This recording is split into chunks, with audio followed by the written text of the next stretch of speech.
본문 말씀 가지고 복 있는 계시록이라는 제목으로 함께 은혜를 나누겠습니다. 이제 올해는요, 요한계시록을 좀 살펴보려고 합니다.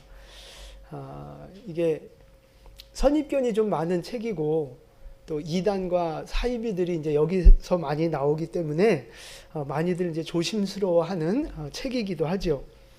근데 어쨌든 이 요한계시록은 마지막 시대를 향한 하나님의 어떤 경고의 말씀이기 때문에 우리가 이 마지막 시대를 살아가고 있기 때문에 한 번쯤은 요한계시록을 우리가 볼 필요가 있고, 또 그냥 한 번 볼 필요 있는 게 아니라 잘 알아야 된다는 거죠.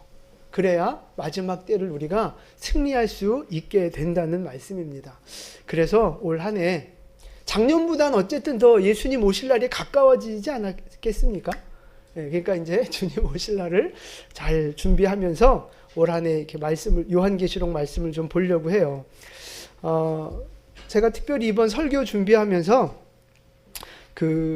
이렇게 참고 서적들이 많이 있는데, 그 최진숙 목사님이라고 하는 이제 여자 목사님인데, 그분이 쓰신 이 요한계시록에 관련된 책이 2권이 있는데, 이 책하고 또 그분이 강의하신 강의 내용들을 가지고 그분이 하셨던 어떤 세미나들을 가지고 그걸 중심으로 해서 제가 요한계시록 말씀을 좀 나눠 드리려고 합니다.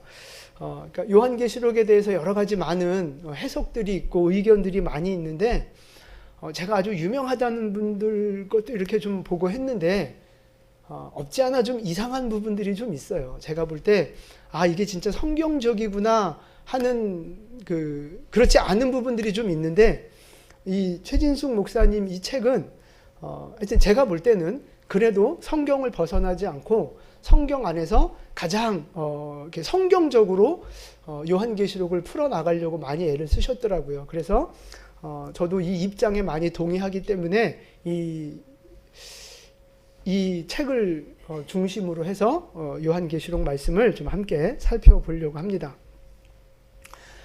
요한계시록은 언제쯤 쓰여졌느냐, 잠깐만 먼저 그 시대적인 배경을 좀 말씀을 드리면 AD 95년에서 96년경에 쓰여진 것으로 보여져요.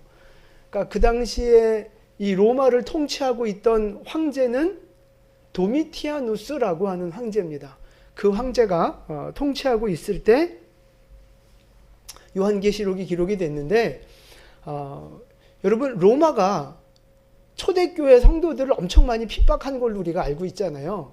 그 첫 번째 시조가 누구예요? 네로 황제, 네로. 그 유명한 네로 황제가 이제 본격적으로 기독교를 이제 박해를 했는데, 그리고 나서 이제 몇 왕이 또 거쳐지고 몇 명의 황제가 지나가고 나서 저 도미티아누스 황제 통치기에 본격적인 아주 극심한 박해가 이제 시작이 되는데요. 네로 황제 때하고의 차이점이 있어요. 네로 황제가 이 초대교회를 핍박했을 때는요, 그 로마 시에 국한되어 있는 박해였습니다. 자기 어떤 개인적인 문제를 조금 돌파하고자 희생양을 삼아서 그냥 일시적으로 그 조그만 지역 안에서 그냥 그 교회를 핍박한 거예요. 그러니까 네로 황제의 핍박은 그런 건데, 이 도미티아누스의 핍박은요, 전 제국에 걸쳐서 핍박을 한 거예요. 이 도미티아누스가 암살당해서 죽게 되는데, 그 죽는 그 순간까지 아예 법으로 만들어서 기독교를 법적으로 박해했던 아주 악랄한 왕이 바로 이 도미티아누스 황제입니다. 그러니까 이 도미티아누스 황제는 뭐가 문제냐 하면요, 이 로마의 황제들은 잘 이렇게 치리를 하잖아요. 그러면 죽고 나면 그 황제를 신으로 대접을 해줘요. 신으로 이렇게 우상화, 신격화 시켜줍니다. 그런데 이 도미티아누스는요, 욕심이 좀 과했어요. 나는 죽어서 신 대접받는 건 싫다. 그건 내 성에 안 찬다. 나는 살아있을 때 신이 되고 싶다 그러는 거예요. 살아있을 때. 그래서 자기 자신을 하나님이라고 부르도록 만들었어요. 법적으로. 하나님이라고. 그러니까 그럼 보세요. 예수 믿는 사람들이 하나님이 우리 여호와 하나님 말고 또 다른 하나님이 있을 수 있어요? 안 되는 거잖아요. 말이 안 되는 거예요. 그러니까 당연히 이 도미티아누스 황제하고 충돌이 있을 수밖에 없는 거였죠. 그러니까 이제 이 사도 요한도, 이 요한계시록을 기록한 사도 요한도 그렇게 믿음을 지키다가 유배를 당하는 거예요. 유배. 그 유배당한 장소가 어디예요? 그렇죠. 그 유명한 반모섬이에요. 그러니까 잠깐 지도를 좀 보여주시면, 예, 저 큰 땅덩어리가 지금의 터키죠. 터키. 그 터키 이제 그 서쪽 그 이제 지중해 바다에 있는 자그마한 섬이 반모섬인데 저기에 유배를 당해 있는 거예요. 그런데 뭐 우리나라도 이렇게 옛날부터 이렇게 잘못하면 유배 보내잖아요. 어디로 보냈어요? 뭐 전라도로 보내기도 하고 뭐 강화도로 보내기도 하고 막 그랬잖아요. 왜 웃어요? 누구 다녀오신 분 계세요? 그런 것처럼 반모섬도요 유배지로 사용되어지던 섬이었다고 그래요.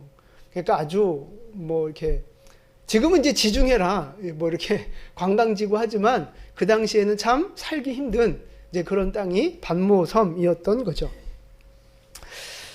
이제 요런 그 어떤 그 배경 속에서 그 사도 요한이 저 반모섬에서 이제 요한계시록을 쓰게 되는데, 자, 이제 여러분은 요한계시록 그러면 어떤 이미지가 이렇게 좀 여러분 머릿속에 떠오르십니까? 네. 그러니까 창세기, 그러니까요. 창세기, 마태복음, 요한복음, 뭐 이런 책들하고는 좀 다른 느낌들이 올라오지 않으세요? 그죠? 무서운 느낌, 심판, 재림. 네, 맞아요. 그러니까 이 요한계시록에 보면 뭐 읽어보셔서 아시겠지만 괴물이 나와요. 뿔이 막 이상하게 머리가 몇 개씩 달린 괴물이 나오고 그 우리가 말로만 전설 속에서만 듣던 용이 실제로 이제 요한계시록에 진짜 등장을 하고 그렇습니다. 그러니까 무서운 거예요, 무서운 거.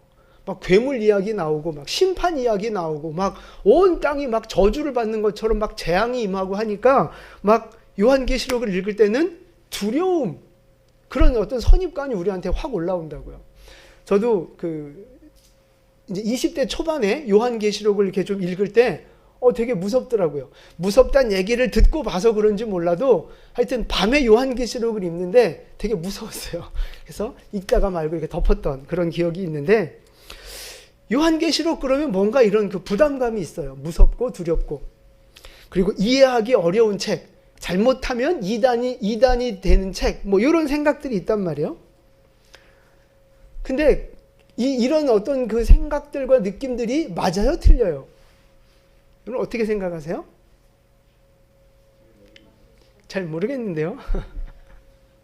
맞아요. 틀린 말 아니에요. 무서운 책 맞고요. 또 이해하기 어려운 부분이 있는 것도 맞고요.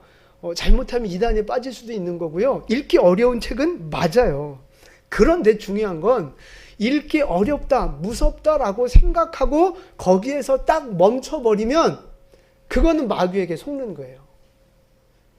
그래서 더 이상 계시록을 읽지 못하게 하고 공부하지 못하게 만드는 거, 어떤 부정적인 이미지 때문에 요한계시록을 멀리하는 거는요 마귀에게 속는 거라고요. 여러분 그걸 아셔야 돼요. 왜냐하면 이 요한계시록 모든 성경이 다 마찬가지지만 특별히 요한계시록은 겁주려고 준 책이 아니란 말이에요. 여러분 이 요한계시록의 원저자가 누구예요? 사도 요한이 쓴 책이에요? 그러니까 모든 성경은 마찬가지인데요. 원저자는 하나님이세요. 그러니까 하나님이 우리 그 사람 누군가에게 말씀을 주시고 이 사람이 기록한 것이 이제 성경인 거죠. 그러니까 원저자는 하나님이신 거고, 그래서 이제 저자라고 안 하고 성경은 기자라고 하는 거거든요. 받아 썼다는 느낌으로 기자. 이 요한은 요한계시록의 기자일 뿐이죠. 원저자는 하나님이신 거예요. 그럼 여러분 하나님은 어떤 분이에요?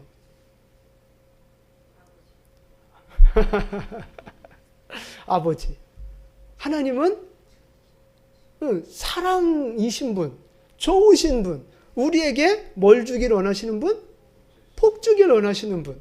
아니 그런 하나님이 원저자로 이 계시록을 쓰셨는데 우리한테 공포감을 주고 우리를 막 무섭게 만들려고 요한계시록을 쓰셨겠냐고요. 아니란 말이에요. 그러니까 그것부터가 요한계시록에 대한 거부감을 갖는 것이 뭔가 하나님 뜻이 아니라는 거죠. 마귀한테 속고 있는 거예요. 요한계시록은 사랑의 하나님이 쓰신 책이기 때문에 우리에게 하나님의 사랑을 보여주고 하나님의 축복을 보여주기 위해서 쓴 책이라는 사실을 깨달으셨으면 좋겠습니다. 자, 그래서 요한계시록 1장 1절과 2절 말씀을 우리가 같이 한번 봉독하겠습니다. 예수 그리스도의 계시라. 이는 하나님이 그에게 주사 반드시 속히 일어날 일들을 그 종들에게 보이시려고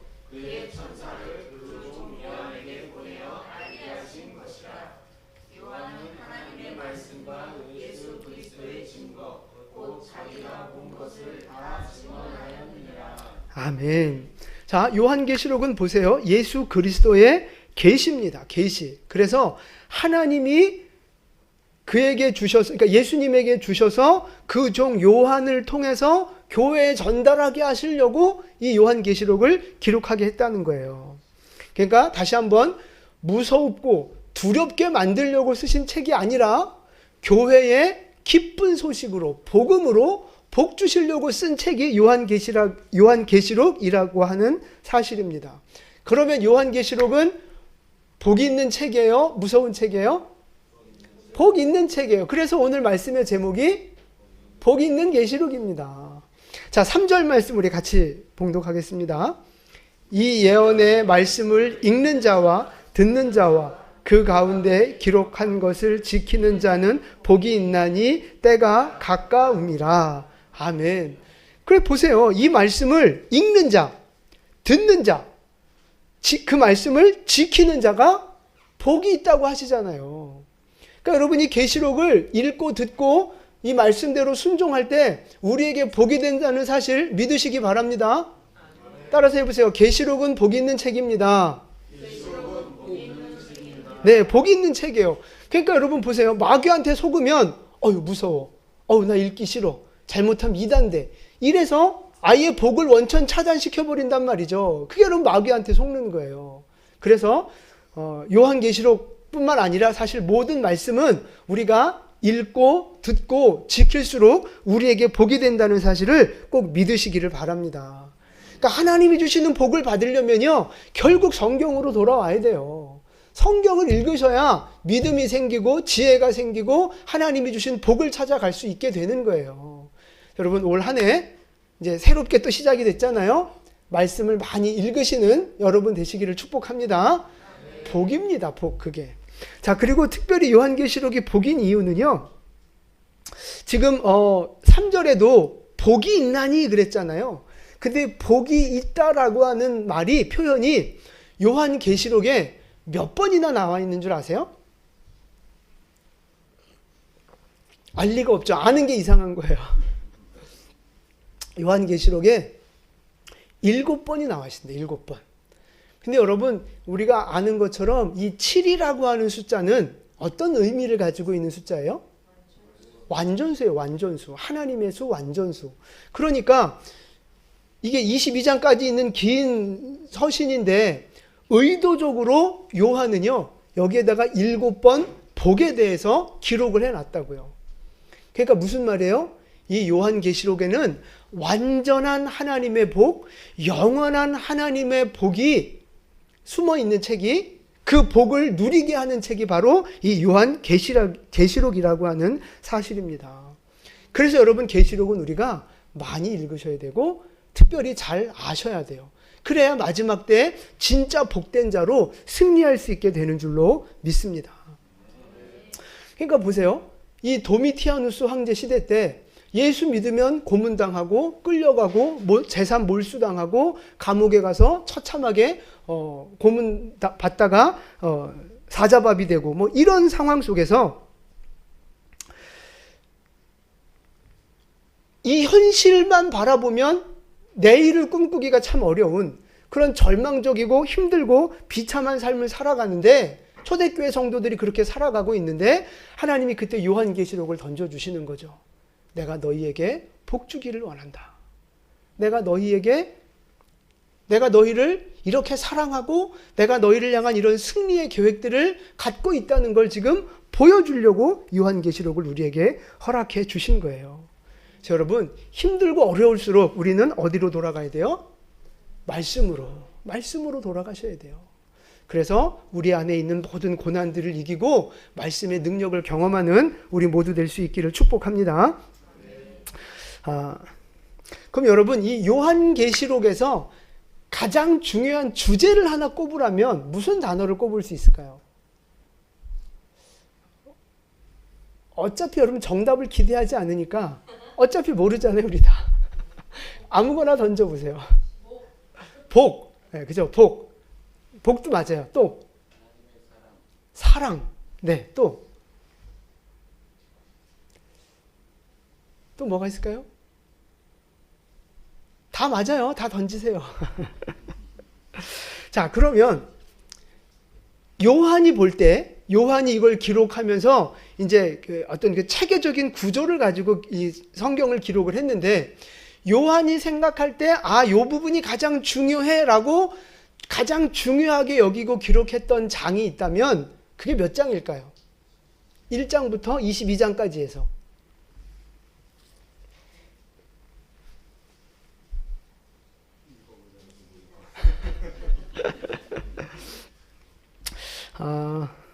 정답은 좀 이따 말씀드릴게요. 유대인들이 뭔가 이렇게 글을 기록하는 문학 양식 중에 키아즘이라고 하는 그 문학 양식이 있어요. 키아즘. 그게 뭐냐 하면 우리나라 말로 굳이 이제 고치자면, 쉽게 이해하자면 샌드위치 구조라고 보시면 돼요. 샌드위치 구조. 그러니까 이렇게 똑같은 그 표현을 반복하는데, 앞뒤로 반복을 하는데 그 중간에다가 가장 말하고 싶은 핵심적인 메시지를 집어넣는 거예요. 여러분, 샌드위치도 빵보다는 그 안에 있는 햄패트가 키 아니겠어요? 그게 이제 바로 키아즘 구조라고 하는 거예요. 그러니까 예를 들면 이제 이런 거예요. 그 마가복음 11장에 가보면 예수님이 성전에 이제 들어가시기 전에 아침에 시장하세요. 그래서 잎사귀가 많은 무화과 나무를 보고 가서 열매를 찾는데 열매가 없잖아요. 그러니까 예수님이 저주하신다고요.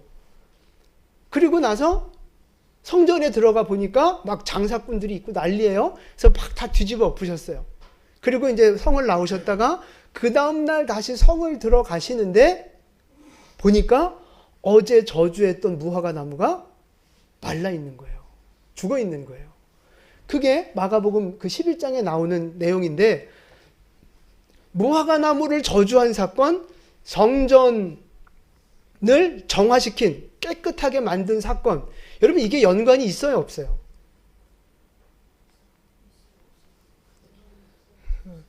분위기상 있다고 말씀하셔야 되지만 그냥 우리가 이렇게 쭉 성경을 그냥 흐름대로 쭉 읽을 때는요, 전혀 연관이 없어 보인다고요. 그런데 사실은 이게 바로 키아즘 구조를 보여주는 거예요. 앞뒤로 무화과 나무에 대한 이야기를 하지만 사실은 그 중심에 뭔 얘기를 하고 싶은 거냐? 성전에 대한 이야기를 하고 싶은 거예요. 그러니까 무슨 얘기냐면, 성전이 타락했잖아요. 하나님 보실 때 지금 너무나도 타락한 열매 없는 그런 성전의 모습이잖아요. 그게 마치 뭐하고 똑같아요? 무화과 나무랑 똑같은 거예요. 제사는 드려지고, 그러니까 무화과 나무가 그 잎사귀는 풍성하지만 실제 열매가 없는 것처럼, 성전에서 제사도 드려지고 뭐 엄청나게 많은 제물을 잡고 막 시끌벅적하지만 실제 그 안에 하나님의 임재가 없고 하나님의 사랑이 없고 본질이 빠져 있는 거하고 똑같은 거죠. 그러니까 무화과 나무의 모습을 보면서 진짜 말하고 싶었던 건 이 성전이 열매가 없기 때문에 하나님의 심판을 받게 될 거다. 그 얘기를 하고 있는 거예요. 그러니까 키아즘 구조를 보지 못하면 절대 볼 수 없는, 절대 이해할 수 없는 히브리인들만의 어떤 고유한 이 문학 양식인 거거든요. 그러니까 이 말씀을 왜 드리느냐 하면, 사실 요한계시록도 이런 키아즘 구조로 쓰여져 있다는 거예요. 그러니까 우리가 쭉 읽어서, 우리 한국 사람이 한국 성경, 이 한글 성경을 가지고 쭉 읽어서는 절대 제대로 이해하기 어려운, 그러나 유대인들은 딱 보면 알 수 있는 그 구조가 바로 키아즘 구조인데, 요한계시록이 그렇게 되어 있어요. 자, 그러면 요한계시록에서 가장 중요하게 여기고 있는, 요한이 가장 중요하게 여기고 있는 장수가 어디냐? 뭐 이제 지금 그걸 다 설명할 수는 없지만 가장 핵심적인 장을 꼽으라면 그게 바로 12장입니다. 12장. 키아즘 구조의 핵심, 요한계시록 12장이에요. 거기 가면 무슨 내용이 나오느냐 하면요, 여자가 나오는데 용이 여자를 잡아먹으려고 그래요. 근데 하나님이 길을 내주셔서 그 여자가 살아나고 이 마귀는 전쟁에 패해서 쫓겨나는 장면이 12장에 나옵니다. 그러니까 여기서 말하는 여자는 누굴 말하는 거예요? 이스라엘을 말하는 거고 교회를 말하는 거라고요.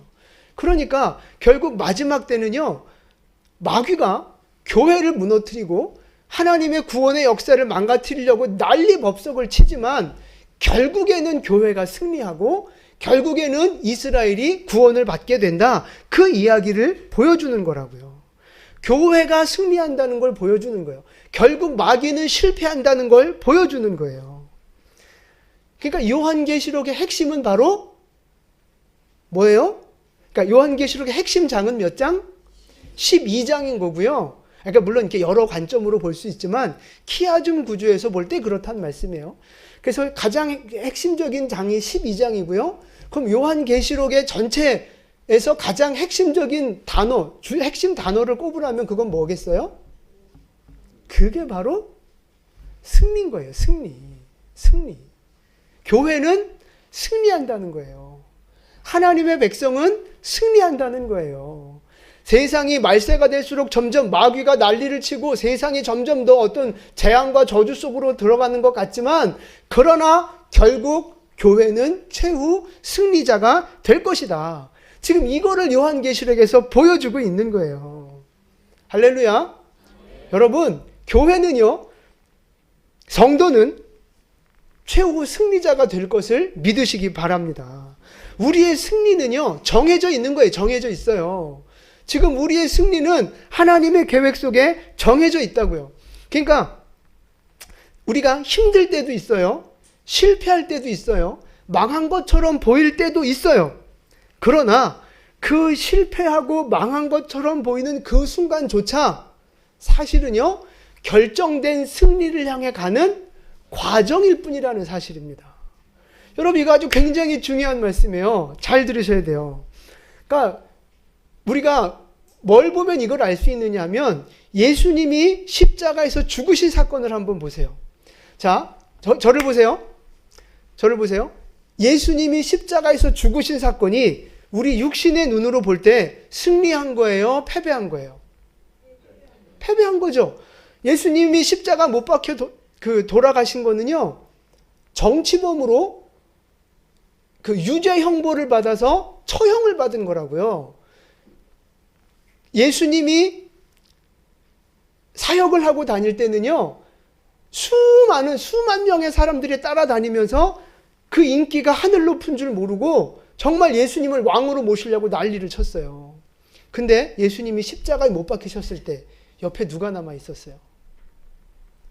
아무도 없었어요. 그 요한하고 여자 몇 명 외에 그렇게 목숨 걸고 따라다니던 수많은 사람들 아무도 없다고요. 다 흩어져 버렸어요. 제자들도 흩어져 버리고.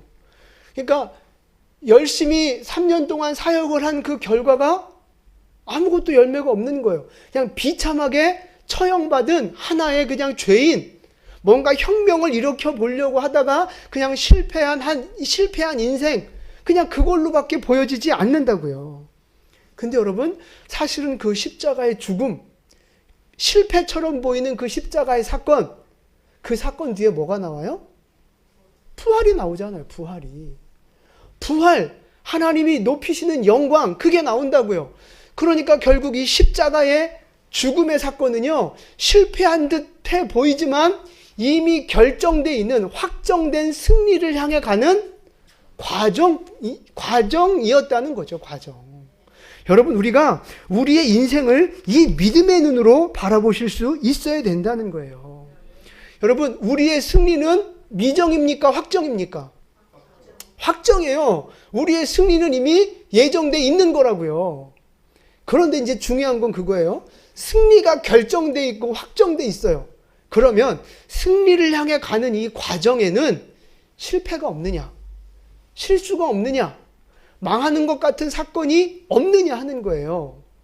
아니라고요. 지금 십자가 말씀드린 것처럼 승리는 확정돼 있지만 그 승리를 향해 가는 과정에는요, 얼마든지 실패할 수도 있고 넘어질 수도 있고 감당 못할 고난이 올 수도 있고 이미 망한 것 같은 그런 상황들이 펼쳐질 때도 있다는 거예요. 얼마든지 인생이 잘 안 풀릴 수 있다는 말씀입니다. 그러나 그 고난을 지나고 그 실패를 지나가고 나면 그 다음에는 하나님이 예정하신 승리가, 영광이 우리 앞에 펼쳐지게 된다는 사실을 믿으시기를 바랍니다. 그러니까 지금 우리의 인생 가운데 있는 고난 있잖아요. 지금 여러분 인생에 고난이 있잖아요. 가정 안에, 교회 안에 우리의 인생 속에 고난이 있잖아요. 그 고난조차 여러분, 하나님이 확정하신 승리를 향해 가는 한 과정일 뿐임을 믿으시기를 바랍니다. 그러니까 결국 이 고난도 넘어가게 될 거고 이 문제들도 결국은 해결되어질 거고 하나님이 주시는 승리와 영광을 우리 모두 누리게 될 줄 믿으시기 바랍니다. 예수 안에 있는 우리는요, 예수님이 승리하신 것처럼 우리도 승리할 거라고요. 예수님의 말씀을 순종하며 기도하는 백성들은요, 예수님이 승리하신 것처럼 우리 모두 승리하게 되는 줄로 믿습니다. 이 요한계시록을 통해서 우리가 그걸 보셔야 되는 거예요. 그거를. 이런저런 재앙이 있고 고난이 있고 어려움이 있지만 그러나 우리는 반드시 승리할 것입니다. 이 승리가 우리의 믿음이 되고 우리의 소망이 돼서 모든 고난을 뚫고 일어나는 믿음의 능력이 될 수 있기를 예수님의 이름으로 축원을 드립니다. 고백해 보세요. 우리는 승리합니다. 할렐루야. 그러니까 지금 여러 가지 뭐 죽을 것 같은 고난이 있고 어려움이 있어도요, 괜찮아요. 좀 있으면 지나갈 겁니다. 하나님의 도우심으로 기적을 경험하며 다시 한번 주님이 높이시는 축복을 누리게 될 것입니다. 조건이 있어요. 누가? 예수 안에 있는 사람, 기도하는 사람, 순종하는 사람, 이 말씀을 가까이 하는 사람, 그런 복된 축복의 주인공이 될 줄로 믿습니다. 아멘. 자, 이제 그런데 1절 말씀을 보시면 예수님이 뭐라고 말씀하시느냐? 예수 그리스도의 계시라 이는 하나님이 그에게 주사 반드시 속히 일어날 일이라고 하셨어요. 이 계시록에 있는 일들은 속히 일어날 일들입니다. 그리고 3절 끝에도 보니까 3절 끝에 복이 있나니 때가 가까움이라 그랬잖아요. 여러분, 이게 95년, 96년도에 쓰여졌다 그랬어요. 근데 지금 2024년이잖아요. 속히 일어날 일들이라고 때가 가깝다 말씀하셨는데 지금 2000년 동안 안 일어났잖아요. 이걸 어떻게 우리가 받아들여야 되는 거예요?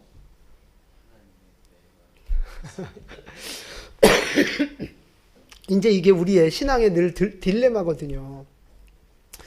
예수님이 금방 오신다고 해놓고 2000년 동안 안 오고 계신단 말이에요. 2000년 동안. 아니, 이거 한두 번이나 얘기하셨으면 몰라요. 성경 읽을 때마다, 재림에 관련된 말씀이 나올 때마다 금방 온다고, 아주 금방 내일이라도 올 것처럼 말씀해 놓으시고 나서 감감무소식이란 말이에요. 여러분 한번 생각해 보세요. 예수님이 이렇게 예언을 하시고 하늘로 올라가시기 전에 오신다고 하셨는데, 그때 예수님이 2023년까지는 적어도 내가 오지 않을 거야 라고 하는 걸 예수님이 알고 계셨을까요? 모르고 계셨을까요?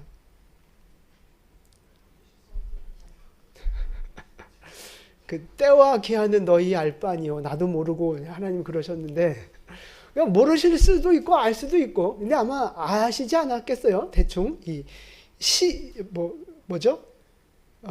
이 시대를 분별하는 이제 그런 걸 그런 걸 보면 예수님도 대충은 아셨을 거예요. 정확한 날짜는 모르지만 그래도 2023년도까지는 예수님이 안 오신다는 사실을 예수님도 아셨을 거라 이 말입니다. 아니 그런데 보세요.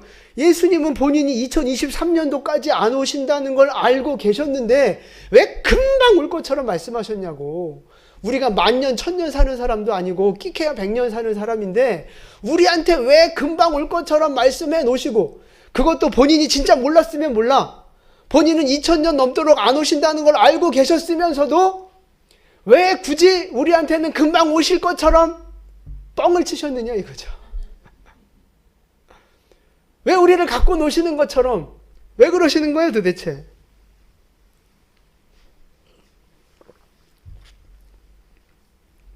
자, 답을 아세요 혹시? 꼭 답을 아시는 것처럼. 네. 그것도 뭐 좋은 비유인데 이제 잘 들어보세요. 왜 그런가? 여러분 이제 이거를 반대로 한번 놓고 생각해 보세요. 예수님이 2000년 동안 오지 않으신다는 걸 알고 계셔서, 그래서 만약에 예수님이 이렇게 말씀하고 가셨어요. 마태복음 28장 21절에서 내가 속히 올 거지만 앞으로 2023년도까지는 안 올 거야 라고 말씀을 하고 가셨다고 한번 생각해 보세요. 자, 그러면 예수님이 승천하신 이후에 성도들의 삶이 어땠습니까? 힘들었잖아요. 핍박받고 방황하고 쫓겨다녀야 되고 오해받아야 되고 힘들었단 말이에요. 그런데 우리는 끼케야 100년 사는 인생인데 예수님이 2000년 동안 안 오신대. 예수님이 2000년 동안 안 오신대. 그럼 그 오늘의 내일이 없는 오늘의 그 힘든 그 현실을 살아가고 있는 성도들의 마음이 어떻겠어요? 그러니까 내일이라도 오실지도 몰라라는 마음으로 오늘의 고난을 살아가는 거하고 똑같은 고난이 있는데 안 오신대. 2000년 동안 우리 대대손손 안 오신대 라고 생각하고 이 고난을 맞닥뜨린 사람하고 어떤 경우에 더 힘있고 능력있게 살아갈 수 있겠느냐 이 말이에요. 그죠? 예수님이 곧 오신다고 하는 믿음을 갖고 기대감을 갖고 있는 사람은요, 고난이 와도 괜찮아요. 조금 있으면 언제인지 모르지만 금방 오신다 그랬어. 오늘만 참으면 돼. 이것만 넘어가면 돼. 이 문제만 우리가 참으면 돼. 그러면서 하루하루를 천국에 대한 소망, 예수님이 다시 오실 것에 대한 어떤 기대감을 갖고 견뎌내는 거예요. 그런데 예수님이 안 오신대 그러면 그냥 죽는 게 낫지 않을까? 그렇게 절망하고 낙심하며 살지 않았겠어요? 아니 그리고 전도하고 선교하는 건 했을까요? 예수님이 곧 오신다고 하니까 야 빨리 전도해야 돼 이러면서 막 그래서 우리가 선교를 해온 건데, 만약에 예수님이 안 오신대 그러면 전도할 맛이 나겠어요? 빨리 막 복음 전해야 된다는 생각이 있겠어요? 없는 거예요. 그냥 뭐 아직 한참 남았어 그냥 그러면서 그냥 사는 거죠. 그냥. 그러니까 여러분 학교 다닐 때 그런 생각이 나더라고요. 학교 다닐 때 보면 꼭 쪽지 시험을 잘 보는 선생님이 계셔서, 쪽지 시험, 특히 이제 영어 과목 같은 거, 지난 시간에 배운 단어 이제 수업 시작하면 딱 들어오자마자 자 책 덮어라. 그리고 이제 저 쪽지 하나씩 나눠주면서 갑자기 쪽지 시험을 보는 거예요. 그러니까 이제 한두 번이 아니라 저 선생님은 원래 쪽지 시험 보는 분이구나 이제 이러면 그 수업 시간만 이제 되면 이제 막 긴장이 되는 거죠.